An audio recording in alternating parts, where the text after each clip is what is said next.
তোমরা দেখিতে পাইবে একটি শিশু কাপড়ে জড়ানো ও জাবপাত্রে শয়ান হইয়াছে।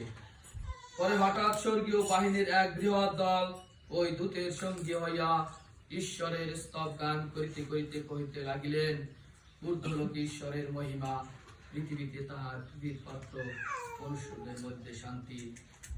দূতগণ তাহাদের নিকট হইতে স্বর্গে চলিয়া গেলে পর মেষপালকেরা পরস্পর কহিল, চলো আমরা একবার বেথলেহেম পর্যন্ত যাই এবং এই যে ব্যাপার প্রভু আমাদিগকে জানাইলেন তাহা গিয়া দেখি।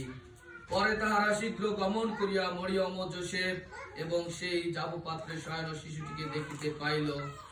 দেখিয়া বালকটির বিষয়ে যে কথা তাহাদিগকে বলা হইয়াছিল তাহা জানাইল। তাহাতে যত লোক মেষপালগণের সঙ্গে ওই সব কথা শুনিল সকলে